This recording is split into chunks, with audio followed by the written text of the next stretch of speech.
मेरे एक दोस्त कोलीग और इस समय जो ये वीडियो भी बना रहे हैं, तो उन्होंने लिख के दिया है कि ये सवाल है। उनका सवाल ये है कि अ, आपके ज्ञान के स्रोत क्या-क्या थे? यानी कि कोई स्पिरिचुअल कंटेंट जहाँ-जहाँ से आपको मिला होगा, बुक से या ऑडियो वीडियो मीडियम से, तो क्या-क्या मिला, उसका क्या महत्व रहा आपके जीवन में भी? और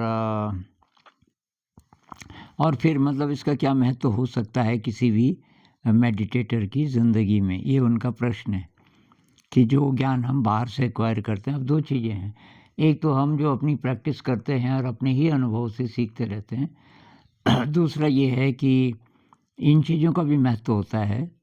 आप बुक्स पढ़ते हो और या ऑडियो वीडियो इत्यादि। तो बचपन में जब तक मैं गाँव में था, कक्षा 8 तक का स्कूल वहीं था, तो ये जो संस्कृत की किताबें होती हैं, ये जो पंडित लोग पूजा करते हैं, विष्णु सहस्त्रनाम और ऐसी-ऐसी हनुमान चालीसा, तो मैं ये बहुत पढ़ने लग गया था कि इनमें कुछ मिलेगा मुझे। फिर तब मैं जब 9th-10th में चला गया, ये तो साइंटिफिक इंक्वायरी वाला दिमाग डोमिनेंट हो गया कि भई कहाँ है? ये देवी-देवता कहाँ हैं? और ईश्वर भी है तो कहाँ है? तो मेरी लाइफ़ स्टोरी में मैंने ये कवर किया, करीब 30 वीडियोज़ हैं। अ, जो दीपक भाई ने इंटरव्यू लिया, उन्हीं का ये सवाल भी है अभी। तो उसमें मैंने कुछ-कुछ उसका ज़िक्र किया। तो मेरा फ़ेथ मतलब ख़त्म हो गया था कि कोई डिवाइन प्रेज़ेंस होती है वग़ैरह-वग़ैरह, वो ढक गई इंक्वायरी जो बचपन में थी। अब उसके बाद जब नए सिरे से इंक्वायरी शुरू हुई, तो तब हुई जब मुझे अपने कुछ एक्सपीरियंसेस हुए, कुछ वियर्ड एक्सपीरियंसेस, और मैंने किसी को बताए भी नहीं, क्योंकि एक दोस्त को बताए जो साइकोलॉजी से पीएचडी कर रहा था और उसको लगा कि मेरा दिमाग ख़राब हो गया और वो किसी साइकियाट्रिस्ट के पास ले जाना चाह रहा था। तो फिर मैं हँसा, मैंने उसको बोला ये तो मैं ऐसे ही बोल रहा था, कुछ नहीं हुआ मुझे। लेकिन 3 साल तक मुझे ऐसे एक्सपीरियंसेस होते रहे कि जिन्होंने मतलब पूरा हिला दिया, पूरी ज़िंदगी की जो हमारी नॉर्मल डेफ़िनिशन होती है, पढ़ेंगे, लिखेंगे, पैसा कमाएँगे। अ, हालाँकि मेरी ये थी नहीं डेफ़िनिशन, पर अब कुछ नहीं तो मैं भी यही करता। लेकिन उन एक्सपीरियंसेस ने ये सारी चीज़ें ख़त्म कर दी और ये हो गया कि ज़िंदगी का जो मकसद है, वो कुछ और है और ये एक्सपीरियंसेस क्या हैं? मतलब हम कौन हैं और मनुष्य क्या है? ये प्रश्न बहुत ज़्यादा ज्वलंत हो गए और तब मुझे जो-जो चीज़ें मिली, तो ये ओशो की किताबें मिली कुछ शुरुआत में, तो मैंने वो पढ़ी और फिर कॉन्ट्रडिक्शंस आने लग गए उन्हीं की बातों में। फिर उनका जो पूना आश्रम था उसके बारे में कुछ-कुछ रिपोर्ट्स बहुत नेगेटिव मिली, तो मैं उनका भी पता लगाने लगा और तो उनको तो मैंने छोड़ दिया फिर। और फिर जे कृष्णमूर्ति जी का पता चला। उनकी मैंने लगभग उस समय तक जितनी छपी होंगी किताबें, वो सब पढ़ डाली और जितने उनके ये रहे होंगे वीडियोज़, बड़ी-बड़ी कैसेट्स होती थी, इतनी बड़ी-बड़ी, और वो वीडियो कैसेट प्लेयर एक होता था टीवी जैसा, उसके नीचे होता था, उस पे लगाते थे। तो मैं ऋषि वैली स्कूल में गया, वहाँ टीचर रहा 2 साल, तो मैंने यही काम किया। जितनी उनकी कैसेट्स थी, सब देख ली। तो डेविड बोम जी के साथ डायलॉग, डेविड बोम और जे कृष्णमूर्ति जी के डायलॉग से मैं बहुत सीखा।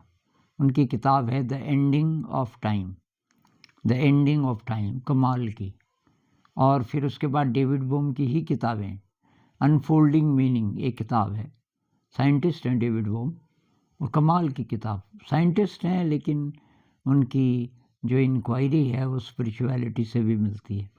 वो नहीं मानते कि ये बिग बैंग से शुरुआत हुई।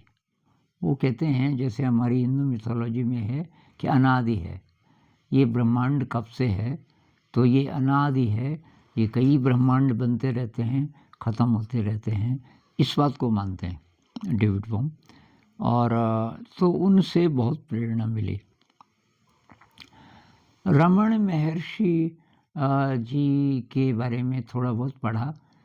उनके विचार तो कम, लेकिन उनकी ज़िंदगी कि भाई 14-15 साल के थे और घर से निकल पड़े, उससे मैं बहुत प्रभावित हुआ। और वो कुछ मेरी भी ऐसी नेचर थी, निकल पड़ो अज्ञात में।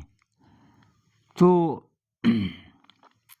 मुख्य सोर्सेस शायद यही थे। मैंने थोड़ा बहुत उपनिषद भी ट्राई किए, लेकिन उनमें फ़िलॉसफ़ी तो बहुत कमाल की है, पर कुछ टेंजिबल, कुछ कंक्रीट मिला नहीं मुझे, जो कि जे कृष्णमूर्ति जी इत्यादि से मिला। फ़िलॉसफ़ी में मेरा इंटरेस्ट नहीं था, अकेली फ़िलॉसफ़ी, कोरी फ़िलॉसफ़ी नहीं। मुझे ये चाहिए कि चलो ये तो मैंने पढ़ लिया, मैं इंस्पायर्ड हो गया, अब मैं करूँ क्या? इसको मतलब कैसे ज़िंदगी में उतारना है, तो इसके लिए तो कोई गुरु होता तो वो बताता, वही उपनिषद में जो लिखा है, तो उसके लिए वही बताते हो, ध्यान बोलते हुए ध्यान कर। उसका पता मुझे बहुत बाद में चला। तो मुख्य तो ये था। और तब मेरा लिखने का भी शौक़ था। और तो मैंने सबसे पहली किताब ये लिखी, डांस ऑफ द बी। ये डांस ऑफ द बी मैंने लिखी 87 में शुरू कर दी थी या 86 में, और फाइनली ये 2002 में मैंने इसका मैन्युस्क्रिप्ट दोबारा देखा, क्योंकि मैंने ये लिखी 87 में, ख़त्म कर दी।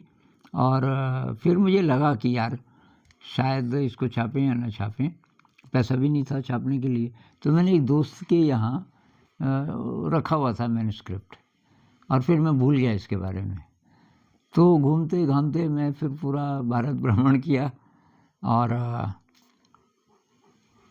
फिर वापस आया 2002 में। तो मेरे दोस्त ने याद दिलाया, उनके पास थोड़ा पैसा था उस समय, उन्होंने कहा वो मैन्युस्क्रिप्ट दोबारा देखो, और अभी मेरे पास पैसा है, कुछ छाप देते हैं कुछ कॉपीज़।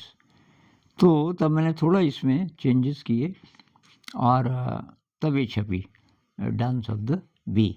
और इसमें मैंने मेडिटेशन का डायरेक्ट जिक्र नहीं किया, क्योंकि उस समय तक मेरे मन में ये था कि अगर मैं वही चीज़ें, वही शब्द यूज़ करूँगा, जैसे मेडिटेशन है और ये आत्मा परमात्मा इत्यादि, लोग बोलेंगे भाई ये तो बाबा जी टाइप का आदमी है। और तो मैं इसको साइंटिफिक रूप देना चाहता था। तो इसमें मैंने सभी उन्हीं लोगों को कोट किया है जो कि साइंटिफिक भी लगे, जैसे जे कृष्णमूर्ति हैं तो साइंटिस्ट के साथ भी बात करते हैं। तो ये मेरी पहली किताब थी जिसमें मैंने सचमुच अपनी बात लिखी। इससे पहले भी लिखी कुछ किताबें, उसमें शिक्षा संबंधी कुछ बातें थी। अब लगभग यही कंटेंट इसमें भी है, सा विद्या या विमुक्तये। तो मैंने कहा यार ये तो हिंदी में अपने जो हिंदी पाठक होंगे उनके लिए, तो ये कंटेंट वही है, लेकिन प्रेजेंटेशन का स्टाइल अलग है। और इसमें चित्र हैं बहुत सारे, इस किताब में बहुत सारे चित्र हैं। तो ये हुआ। फिर ये जो स्कूल एक्सपेरिमेंट हुआ शुरू, तो उसमें मैंने अपनी बातों को, ये जो आध्यात्मिक यात्रा है, इसको गीतों का रूप देना शुरू किया। और उसमें से कुछ गीत तब हमारे एक दोस्त ने बोला कि आप छापना चाहते हो तो पैसा है, और उसने मदद की, और ये छपी प्रकाश पथ। इसमें करीब 30 के करीब वो सॉन्ग्स हैं। मतलब जिसको ट्यून नहीं पता वो कविता समझ सकता है। और इसमें इंट्रोडक्शन भी है थोड़ा सा, और इसमें हर गाने में स्पिरिचुअल संदेश है। जैसे ये वाला है पहला ही, मोरी अखियाँ खोलो हे ज्योतिर्मय, कर दो जगमग जीवन हे। तो ऐसे ऐसे उसमें इंस्पायरिंग चीज़ें, हमारी दुनिया कैसे एक हो, धर्मों के बीच ये जो नफ़रत है देशों के बीच वो कैसे ख़त्म हो, ये वाले भी संदेश हैं। और तो ये गीत का रूप क्योंकि मेरा ये बहुत ज़्यादा रहा कि जो मुझे पता है उसको मैं शेयर कैसे करूं, उसमें मुझे बहुत ज़्यादा खुशी मिलती थी। और अभी जो हमारी प्रार्थना है स्कूल की, उसमें ये गीत गाए जाते हैं। तब तो 30 ही थे, अभी 80 के करीब हो गए, 80 के करीब ओरिजिनल जो मूल रचनाएं। और उसके अलावा कुछ और भी हम गाते हैं, कुछ और जैसे कि टैगोर जी के कुछ सॉन्ग्स हैं, नानक जी के हैं वगैरह। तो ये छोटी सी किताब है एक, कॉन्शियस इवोल्यूशन, ये 2012 में लिखी गई थी। और उस ज़माने के चित्र भी हैं इसमें, उस ज़माने में जो टीचर्स थे और स्टूडेंट्स थे। और इसमें ध्यान और संगीत, ध्यान से ही जुड़ा हुआ संगीत जो हमारे यहाँ होता है, मतलब उसका इवोल्यूशन में क्या रोल है वो मैंने इसमें दिया, कॉन्शियस इवोल्यूशन। और इसमें बार बार जो इसका हवाला दिया है हमारी असेंबली में जो होता है, मतलब ये केवल थियरी नहीं बल्कि हम कैसे करते हैं। और इसमें फ़ोटोज़ भी हैं बहुत सारे।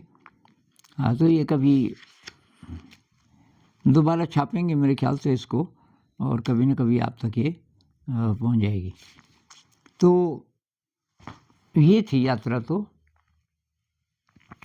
अब कोई और प्रश्न? मतलब यही चीज़ें औरों के जीवन में कैसे इम्पोर्टेंट है? यही चीज़ें औरों के जीवन में कैसे इम्पोर्टेंट है, मेरे ख्याल से हर एक के जीवन में इनकी इम्पोर्टेंस तो है ही है। यानी कि एक तो रास्ता मिलता बहुत बार नई चीज़ों को पढ़ के, जो दूसरे साथी हैं जो इस रास्ते पर हैं, अब उनको आप गुरु मान लो या साथी मान लो, तो वो जब अपनी बात बोलते हैं तो उससे प्रेरणा तो मिलती है, क्योंकि वो उसी डायरेक्शन की बात कर रहे हैं। और इसमें खतरा ये है कि बहुत लोग पढ़ के काम चला लेते हैं। कई कमेंट्स ऐसे होते हैं कि अब ये कितने सारे की गुरु हैं आजकल, और उनको सुन सुन के दिमाग ख़राब हो रहा है। तो इसका मतलब है कि आप ऐसे ही मनोरंजन के लिए सुन ले रहे हो, नहीं तो इतना नहीं सुनता आदमी, वो अपने मतलब की बात देखता है। और आजकल तो फिर अब ये आदत रहेगी आपकी कि भाई ठीक है कोई गुरुजी हैं, अब एक गुरुजी हैं उनके कुछ वीडियोस देख लिए, फिर दूसरे के देख लिए, तीसरे। भाई आप क्या ढूंढ रहे हो वो पता होना चाहिए आपको, और जो ढूंढ रहे हो क्या उसमें मदद मिल रही है, नहीं तो फालतू क्यों सुन रहे हो।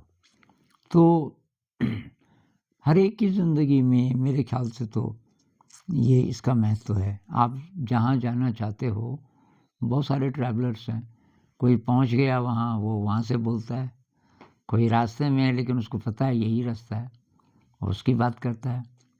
अब कोई और है जो विचलित है, पता नहीं है रास्ता है कि नहीं है, वो भी शेयर कर रहा है। तो ऐसे लोगों की आप मदद कर सकते हो अगर वो आपके आसपास है, कि भाई रास्ता तो मुझे पता है, चला अभी मैं शुरुआत ही कर रहा हूँ, पर मैं तेरे को ये बता सकता हूँ कि यही है रास्ता, तो परेशान मत हो, और कुछ देर साथ भी चल सकते हैं अगर मौका मिले।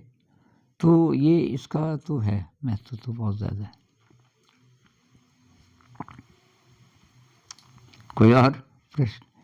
तो ठीक है, आज इतनी बात करेंगे। नमस्कार।